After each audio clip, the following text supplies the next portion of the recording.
Hey everybody, Isaac Wilkins, Relentless Strength Training. And today I'm going to do some Q&A.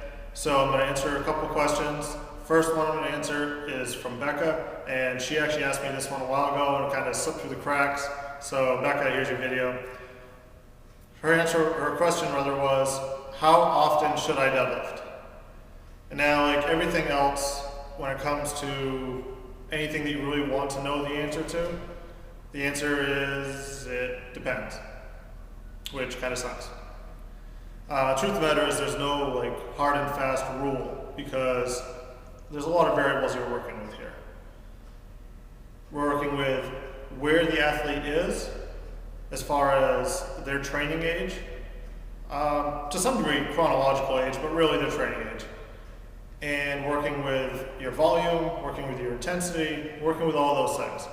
The bent knee deadlift, whether conventional or sumo, versus a Romanian deadlift or something like that, all of this matters.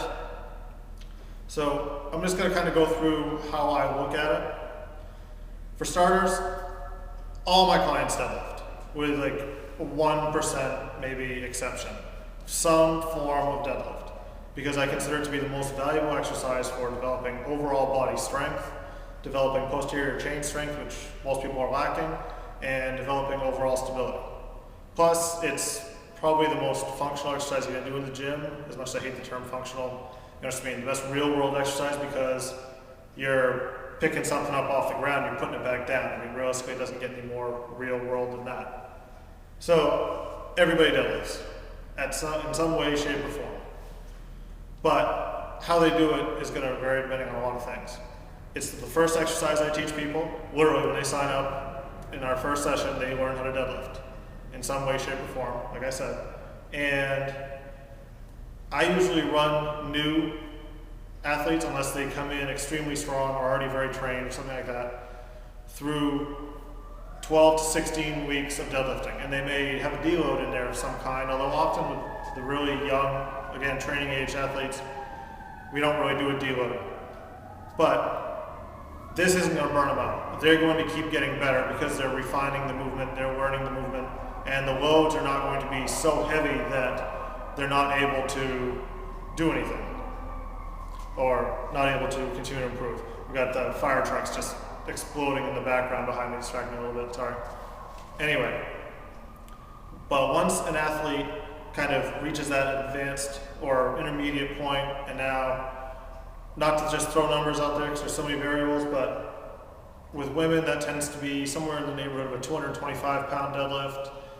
Men, somewhere in the neighborhood of 365 to 450 or so, give or take. Again, depends on the athlete, depends on a lot of variables there. Now we have to start looking at load versus volume.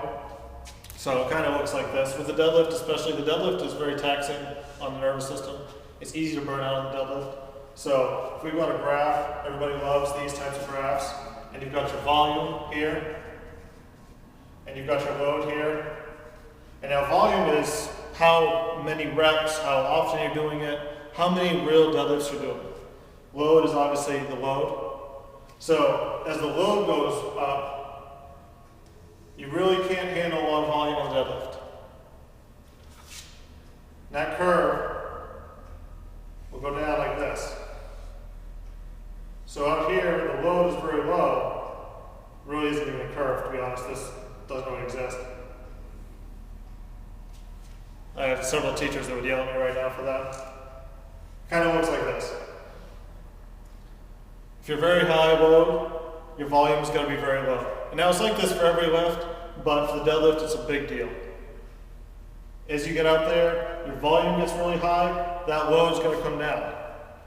So if you're doing light deadlifts every week, 3 times a week or whatever, and your max is 500 pounds, you could probably pull 225 every day in some way, shape, or form, and it probably wouldn't burn you out. But you start getting up 90, 95% of your max, you just can't handle the volume. Like I know that, for example, I can train the deadlift heavy usually 3 weeks in a row. I can deadlift heavy 1 week, I can beat that number the next week, and then I might beat it the week after that, and then I'll come in the 4th week and I'll pull 50 pounds under what I pulled the week before. So at my training age and at my strength level, I have to be cognizant of that.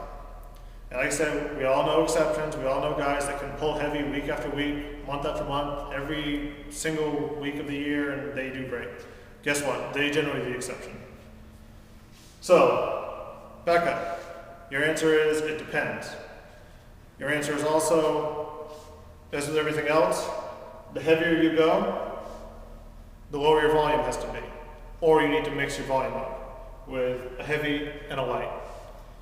Instead, one of the best ways to do it is to only train the deadlift itself as an actual lift for 2 or 3 weeks at a time, create like a 4-week cycle with a deload in there, and then take a couple months off it, or take a couple months of extremely light stuff, and instead do other exercises to develop the posterior chain. Romanian deadlifts, you can probably get away with them every week. Good mornings, again, assuming you're not squatting a ton, you can get away with them.